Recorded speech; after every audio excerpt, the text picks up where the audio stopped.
Audiolibros y más presenta El Conde de Montecristo, un libro escrito por Alejandro Dumas.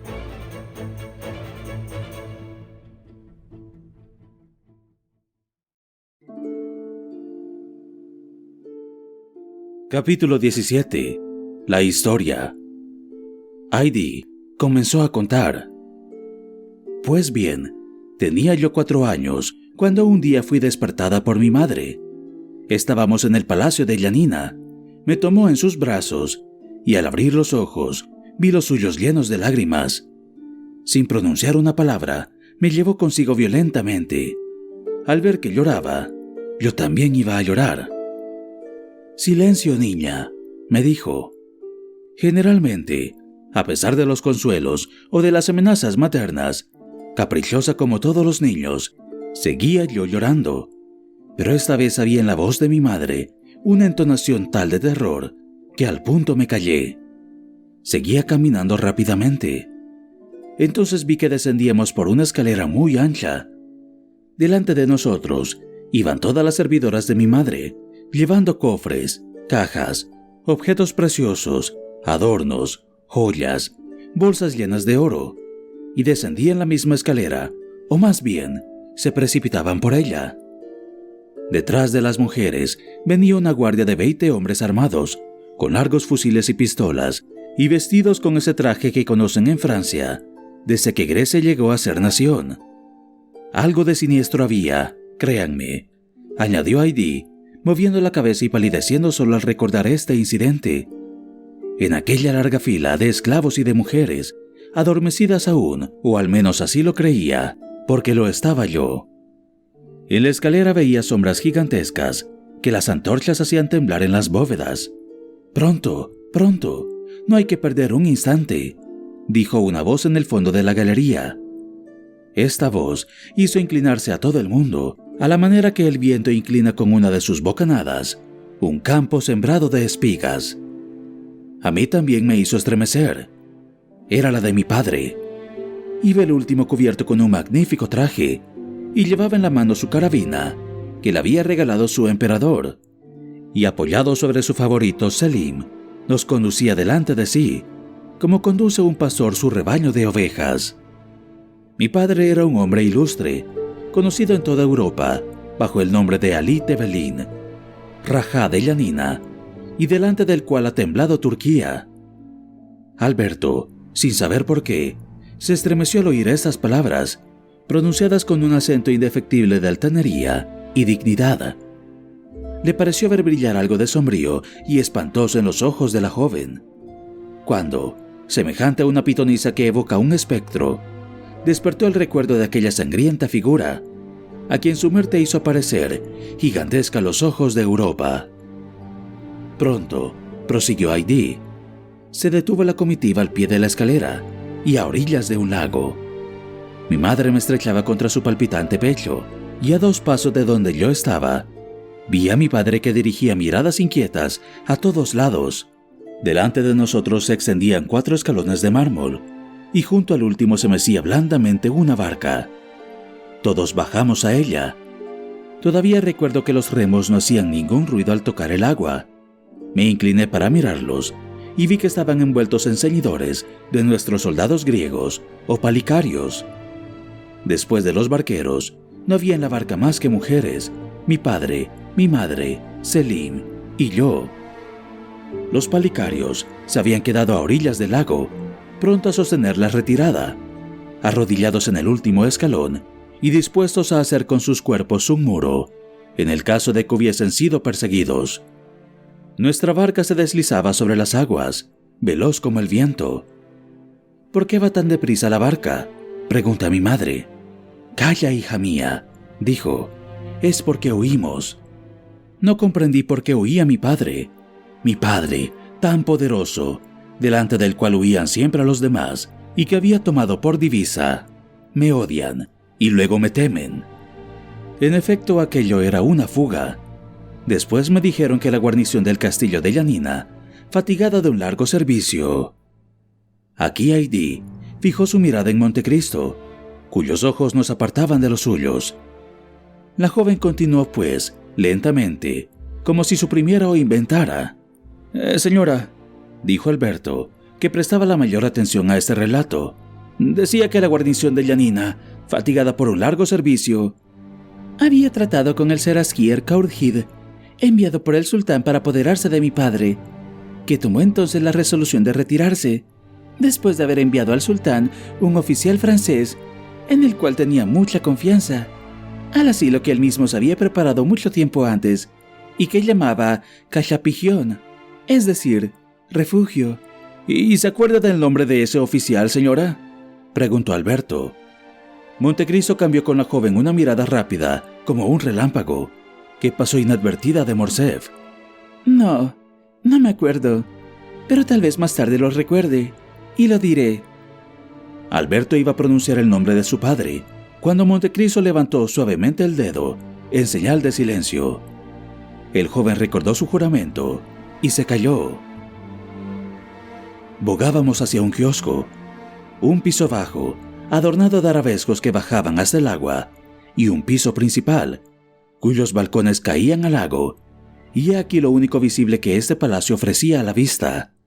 Sin embargo, debajo del kiosco, internándose en la isla, había un subterráneo, una enorme caverna, donde nos condujeron a mi madre, a mí y a nuestras mujeres, y donde habían depositado, formando 2 montones, 60.000 bolsas y 200 toneles. En estas bolsas había 25 millones de oro, y en los barriles 1.000 libras de pólvora. Junto a estos barriles estaba Selim, el favorito de mi padre, del cual les he hablado ya. Velaba día y noche con una lama, en el extremo de la cual ardía una mecha encendida constantemente.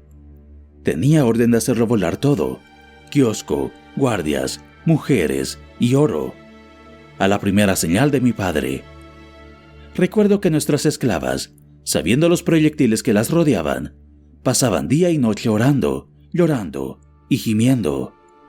En cuanto a mí, siempre veo al joven soldado de pálida tez y brillantes ojos, y cuando el ángel de la muerte descienda hasta mí, estoy segura de que reconoceré a Selim. No sabría decir cuántos días estuvimos así. Aún ignoraba yo lo que era el tiempo en aquella época.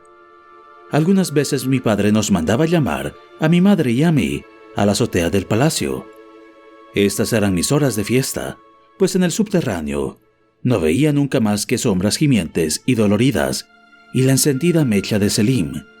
Mi padre, sentado delante de una gran abertura, fijaba una mirada sombría en las profundidades del horizonte, interrogando cada punto negro que aparecía en el lago, mientras mi madre, medio recostada a su lado, apoyaba su cabeza contra su hombro. Jugaba yo con sus pies, admirando con ese asombro de la infancia que hacen que los objetos sean mayores de lo que son, las escarpadas montañas que se elevan en el horizonte, los castillos de Yanina, que surgían blancos y angulosos del fondo de las aguas del lago, los inmensos árboles que nacen en la montaña y que de lejos parecen otras tantas manchas negras. Una mañana nos llamó a mandar mi padre. Mi madre había llorado toda la noche. Le encontramos bastante tranquilo, pero más pálido que de costumbre. «Ten paciencia, Basiliki», dijo. «Hoy se acabará todo. Hoy llegará el permiso del Señor, y mi suerte será decidida. Si la gracia es entera, volveremos triunfantes a Yanina. Si la nueva es mala, huiremos esta noche. Pero, ¿y si no nos dejan huir?», dijo mi madre. «Oh, tranquilízate», respondió Ali sonriendo. «Selim y su mecha me responden de ellos. Quisieran verme muerto, mas no bajo la condición de morir junto conmigo». Mi madre no respondía sino con suspiros a estos consuelos que no salían en verdad del corazón de mi padre. Le preparó agua helada, que bebía a cada instante, porque después de su retirada al kiosco se hallaba consumido por una fiebre ardiente. Perfumó su blanca barba y encendió su pipa, en la que a veces durante horas enteras seguía distraído con los ojos el humo que se dispersaba en el aire. De repente hizo un movimiento tan brusco que yo me sobrecogí de miedo, y sin apartar la vista del punto que reclamaba su atención, pidió su anteojo. Mi madre se lo entregó, más blanca que el estuco contra el que se apoyaba. Yo vi temblar a mi madre. «Una barca, 2, 3», murmuró mi padre. «4». Y se levantó cogiendo sus armas, llenando de pólvora, me acuerdo, la cazoleta de sus pistolas.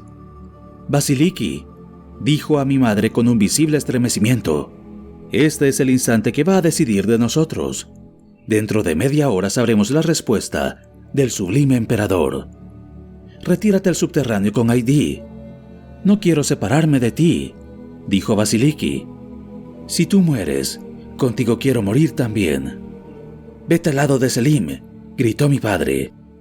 «Adiós, señor», murmuró mi madre, obediente a las órdenes de mi padre. «Acompañen a Vasiliki», gritó mi padre a sus palicarios. Pero a mí me habían olvidado. Me precipité hacia él y extendí mis manos. Me vio, e inclinándose hacia mí, puso sus abrasados labios sobre mi frente. Oh, este beso fue el último, y aún lo siento sobre mi frente. Al bajar distinguíamos a través de las ventanas las barcas, cuyo tamaño aumentaban sobre la superficie de las ondas, y que, semejante a puntos negros, parecían ahora aves marinas deslizándose sobre el agua. Durante ese tiempo, 20 palicarios sentados a los pies de mi padre y ocultos por los pedestales, esperaban con ojos inyectados en sangre la llegada de las barcas y tenían preparados sus largos fusiles incrustados de nácar y de plata. Cartuchos en gran número estaban esparcidos sobre el pavimento. Mi padre miraba su reloj y se paseaba con angustia. Fue lo que más me sorprendió cuando me separé de mi padre después de recibir de él su último beso. Mi madre y yo atravesamos el subterráneo. Selim continuaba en su puesto. Al vernos, se sonrió tristemente. Fuimos a buscar unos almohadones a la parte opuesta de la caverna y nos sentamos al lado de Selim. En los grandes peligros se siente una impresión inexplicable, y aunque yo era muy niña, conocía que pesaba sobre nuestras cabezas un grave desastre. Alberto había oído contar, no a su padre, que jamás hablaba de ello, sino a sus conocidos, los últimos momentos del visir de Yanina. Había leído varios párrafos que los periódicos dedicaron a describir su muerte, pero aquella historia, contada por la hija del Bajá, y aquel tierno acento, le infundían a la vez un encanto y un horror inexplicables. En cuanto a Heidi, entregada a aquellos terribles recuerdos, había hecho una pausa. Su frente, como una flor que se dobla en un día de tempestad, descansaba sobre su mano, y sus ojos, perdidos vagamente, parecían ver en el horizonte las montañas y las aguas azules del lago de Yanina, espejo mágico que reflejaba el sombrío cuadro que describía. Montecristo la miraba con una inefable expresión de interés y de piedad. «Continúa, hija mía», le dijo en griego. Heidi levantó su frente, como si las sonoras palabras que acababa de pronunciar Montecristo la hubieran sacado de un sueño, y continuó. Eran las 4 de la tarde, pero aunque el día estaba diáfano y brillante, nos hallábamos sumergidos en la sombra del subterráneo. Un solo resplandor brillaba en la caverna, semejante a una estrella en el fondo de un cielo negro. Era la mecha de Selim. Mi madre era cristiana y rezaba. Selim repetía de cuando en cuando esas palabras. «Dios es grande». Sin embargo, mi madre tenía alguna desconfianza. Al bajar había creído reconocer al francés que había sido enviado a Constantinopla, y en el cual mi padre tenía toda su confianza, porque sabía que los soldados del suelo francés son por lo general nobles y generosos. Avanzó hacia la escalera y se puso a escuchar. «Se acercan», dijo, «con tal que traigan la paz y la vida». «¿Qué temes, Vasiliki?», respondió Selim, con su voz suave y fiera a la vez. «Si no traen la vida, les daremos la muerte». Y atizaba la llama de su lanza con un ademán que le hacía asemejarse al Dionisos de la antigua Creta.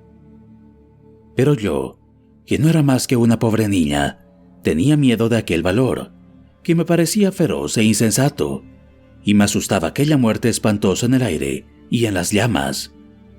Mi madre sufría las mismas impresiones, porque le veía estremecerse. Dios mío, mamá!, exclamé. ¿Vamos a morir? Y al oír esto, el llanto y los lamentos de las esclavas subieron de punto. Hija mía, dijo Vasiliki, Dios te preserve de llegar a desear esta muerte que tanto temes hoy. Y después dijo en voz baja, Selim, ¿cuál es la orden de tu señor? Si me manda su puñal, es que el sultán se niega a perdonarlo y prendo fuego. Si me manda su anillo, es que el sultán le perdona y apago la mecha. Selim, le dijo mi madre, cuando llegue la orden de tu amo, si te envía el puñal, en lugar de matarnos a las dos con esa muerte que nos espanta, te presentaremos el cuello y nos matarás antes con el mismo puñal. Está bien, Vasiliki, respondió tranquilamente Selim. De repente oímos unos fuertes gritos. Escuchamos. Eran gritos de alegría. El nombre del francés que había sido enviado a Constantinopla resonaba repetido por nuestros palicarios. Era evidente que traía la respuesta del sublime emperador y que esta respuesta era favorable. ¿Y no se acuerda de ese nombre?, dijo Morcerf, pronto a ayudar a la narradora. Montecristo le hizo una seña. No me acuerdo, respondió Haydée. El ruido aumentaba y se oyeron pasos más cerca de nosotros. Bajaron la escalera del subterráneo. Selim preparó la mecha. Pronto apareció una sombra en el crepúsculo a su lado, que formaban los rayos de luz al penetrar hasta la puerta de la cueva. ¿Quién eres?, gritó Selim. Pero quien quiera que seas, no des un paso más. Gloria al sultán, dijo la sombra. Se le ha concedido el perdón al visir Alí, y no solo puede vivir, sino que hay que devolverle su fortuna y sus bienes. Mi madre profirió un grito de alegría y me estrechó contra su corazón. Detente, le dijo Selim al ver que se lanzaba ya para salir. Sabes que necesito el anillo. Es verdad, dijo mi madre y cayó de rodillas, levantándome hacia el cielo, como si al mismo tiempo que rogaba a Dios por mí, quisiera levantarme hacia él. Haydée se detuvo por segunda vez, vencida por una emoción tal que su frente pálida estaba bañada en el sudor y su fatigada voz parecía incapaz de salir de su garganta. El conde de Montecristo llenó un vaso de agua helada y se lo presentó, diciendo con una dulzura que dejaba traslucir una gran ternura: «Valor, hija mía». Haydée enjugó sus ojos y su frente y prosiguió: «Durante ese tiempo nuestros ojos, acostumbrados a la oscuridad, habían reconocido al enviado del Bajá. Era un amigo». Selim le había reconocido, pero el valeroso joven no sabía más que una cosa: obedecer. «¿En nombre de quién vienes?», dijo. «Vengo en nombre de tu señor Alí Tebelín. ¿Sabes lo que debes entregarme si vienes en nombre de Alí?» «Sí», dijo el enviado, «te traigo su anillo». Al mismo tiempo levantó su mano sobre su cabeza, pero estábamos demasiado lejos para conocer qué era lo que en ella tenía. «No veo lo que tienes ahí», dijo Selim. «Acércate», dijo el mensajero, «o me acercaré yo». «Ni lo uno ni lo otro», respondió el joven soldado. «Deja en el sitio donde estés el objeto que me muestras y retírate hasta que lo haya visto». «De acuerdo», dijo el mensajero. Y después de haber colocado la señal de reconocimiento en el sitio indicado, se retiró. Nuestro corazón palpitaba fuertemente, porque en efecto, el objeto parecía ser un anillo. Pero, ¿sería el de mi padre? Selim, siempre con su lanza en la mano y la mecha encendida, se dirigió a la abertura, se inclinó radiante hacia el rayo de luz y recogió la señal. «El anillo del visir», dijo besándolo. «Dios es grande». Y agarró la mecha, la tiró contra el suelo, y allí la apagó con el pie. El mensajero lanzó un grito de alegría y dio 3 palmadas, pero al oír esta señal, 4 soldados del Seraskier Khurshid aparecieron en la puerta, y Selim cayó atravesado de 5 puñaladas. Cada cual había dado la suya. Y enseguida, ebrios de codicia, aunque pálidos de miedo, se precipitaron en el subterráneo, buscando por todos los rincones y recogiendo sacos de oro. Entretanto, mi madre me cogió en sus brazos y con toda la agilidad de que era capaz, se precipitó hacia unas sinuosidades, llegó a una escalerilla falsa, en la cual reinaba un tumulto espantoso. Las salas bajas estaban pobladas enteramente por los Theodores de Courchid, es decir, por nuestros enemigos. Cuando mi madre iba a empujar la puertecita, oímos la terrible y amenazadora voz de mi padre. Mi madre se asomó a las hendiduras de las planchas. Una abertura había también delante de mis ojos, y miré. ¿Qué quieren?, decía mi padre a unos hombres que tenían en la mano un papel con caracteres dorados. «Queremos», respondió uno de ellos, «comunicarte las órdenes de Su Alteza. ¿Ves esta firma?» «La veo», dijo mi padre. «Pues bien, lee. Pide tu cabeza». Mi padre arrojó una carcajada más espantosa que una amenaza, y aún no había cesado cuando disparó 2 pistoletazos matando a 2 hombres. Los palicarios que se hallaban escondidos alrededor de mi padre se levantaron e hicieron fuego. La sala se llenó de ruido, llamas y humo. Al momento empezó el fuego en la parte opuesta, y las balas agujerearon los tabiques alrededor de nosotras.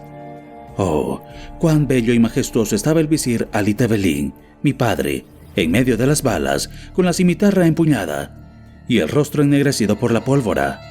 Cómo huían sus enemigos. «Selim, Selim, guardián del fuego, cumple con tu deber». «Selim ha muerto», respondió una voz sorda, que parecía salir de las profundidades del kiosco.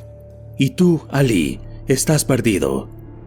Al mismo tiempo, se oyó una detonación sorda, y un tabique voló en 1000 pedazos alrededor de mi padre. Sin embargo, no estaba herido. Los Theodores tiraban por las aberturas de los tabiques. 3 o 4 palicarios cayeron mortalmente heridos. Mi padre rugía como un león, introdujo sus dedos por los agujeros de las balas y arrancó una tabla entera, dejando un hueco bastante grande para poder huir, como pensaba. Sin embargo, al mismo tiempo, estallaron 20 tiros por esta abertura, y las llamas, que salían como de un volcán, llegaron hasta los arabescos del techo. En medio de todo este espantoso tumulto, en medio de esos gritos terribles, 2 de ellos más fuertes que los demás, 2 de ellos más desgarradores que todos, me helaron de espanto. Aquella última explosión hirió mortalmente a mi padre, y él fue quien lanzó los 2 gritos. No obstante, había permanecido en pie y se había agarrado a una ventana. Mi madre sacudía la puerta para ir a morir con él, pero la puerta estaba cerrada por dentro. A su alrededor, los palicarios luchaban con las convulsiones de la agonía. 2 o 3 que no estaban heridos se lanzaron por las ventanas. Al mismo tiempo, el pavimento se estremeció. Mi padre cayó sobre una rodilla. Al punto se extendieron hacia él 20 brazos, armados de sables, pistolas y puñales, e hirieron a la vez a un solo hombre, y mi padre desapareció en un torbellino de fuego, atizado por aquellos demonios rugientes, como si el infierno se hubiera abierto a sus pies. Yo caí al suelo. Mi madre también se había desmayado.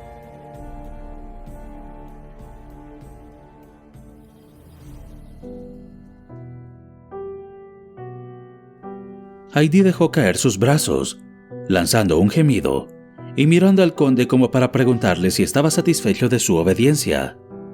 El conde se levantó, se dirigió a ella, le cogió una mano, y le dijo en griego: «Descansa, hija mía, y recobra un poco de valor pensando que hay un Dios que castiga a los traidores». «Es una historia espantosa, conde», repuso Alberto, asustado de la palidez de Heidi. «Y ahora me echo en cara el haber sido tan cruelmente indiscreto».